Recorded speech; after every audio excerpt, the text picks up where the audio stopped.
नमस्कार दोस्तों, स्वागत है आप सभी का एस्पिरेंट IQ में। अभी जो टॉपिक सबसे ज्यादा चर्चा में है वो है वक्त amendment bill. Examination point of view से जो पॉइंट आपको जानने हैं वो सारा बता देता हूँ।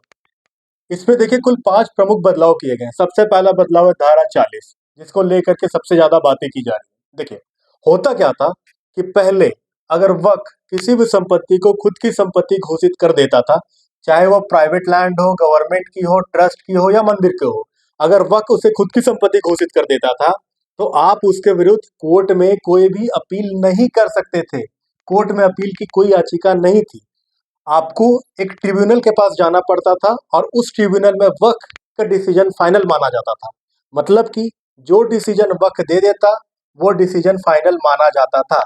आपके पास कोर्ट में जाने का रास्ता नहीं था। लेकिन अब क्या है, अब अगर वक्फ किसी भी जमीन को अपनी जमीन घोषित कर देती है तो उसको सबूत देने होंगे, वक्फ को बताना होगा कि वो जमीन कैसे उनकी है।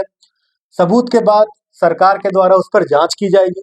जांच में अगर वक्त का दावा अगर सही माना गया तो वो वक्त की जमीन कहलाएगी, और दावा अगर गलत माना गया तो वो दावा खारिज कर दिया जाएगा। ये बदलाव यहाँ पर कर दिया गया है। पहले जांच की कोई भी प्रक्रिया यहाँ पर थी ही नहीं धारा 40 में।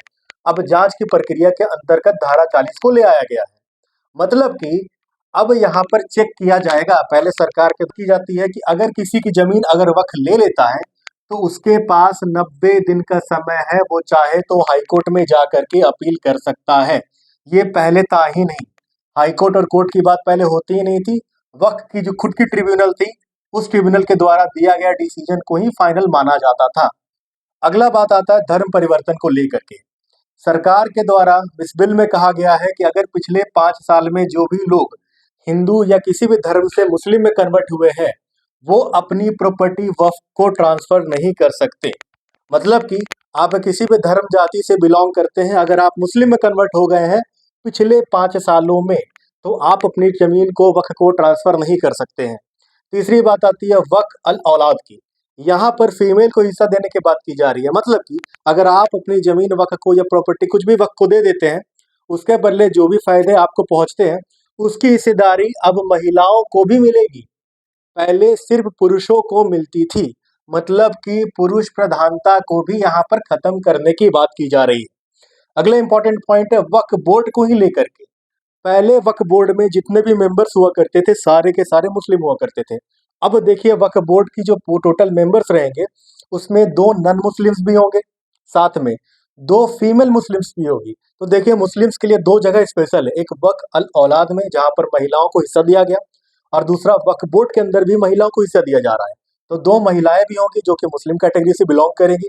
साथ में पहले क्या होता था कि जो भी जज या फिर संसद वक्फ बोर्ड के अंतर्गत मेंबर्स होते थे वो सिर्फ मुस्लिम कम्युनिटी के होते थे।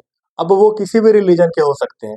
साथ में सिया, सुन्नी या कोई भी पिछड़ा मुस्लिम, सभी ग्रुप को यहाँ पर वक्फ बोर्ड के मेंबरशिप के अंतर्गत जगह दी जाएगी। मतलब कि अब अगर वक्फ बोर्ड है तो उसके अंदर 2 नॉन मुस्लिम भी होंगे, 2 महिलाएं भी होंगी जो कि मुस्लिम कम्युनिटी से बिलोंग करेगी। जज, संसद किसी भी धर्म जात के हो सकते हैं। मतलब कि अब उन्हें मुस्लिम होना कोई जरूरी नहीं है। साथ में सिया, सुन्नी या भी कोई पिछड़ा मुस्लिम है, उन्हें भी वक्फ बोर्ड के अंतर्गत बोर्ड मेंबरशिप में जगह दी जाएगी। और लास्ट जो है डेटाबेस को लेकर के है।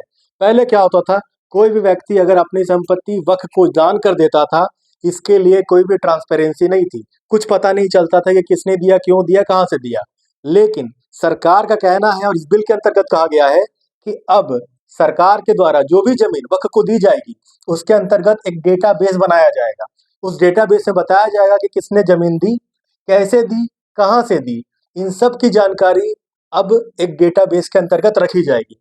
इन्हीं 5 पॉइंट को बदलाव किया गया है, जो कि एग्जामिनेशन पॉइंट ऑफ व्यू से भी इम्पोर्टेंट है और आपके लिए जानकारी भी होनी चाहिए, क्योंकि देश में एक नया बदलाव आया है, नया बिल आया है। ऐसी बातों को जानने के लिए एस्पिरेंट IQ को सब्सक्राइब करें।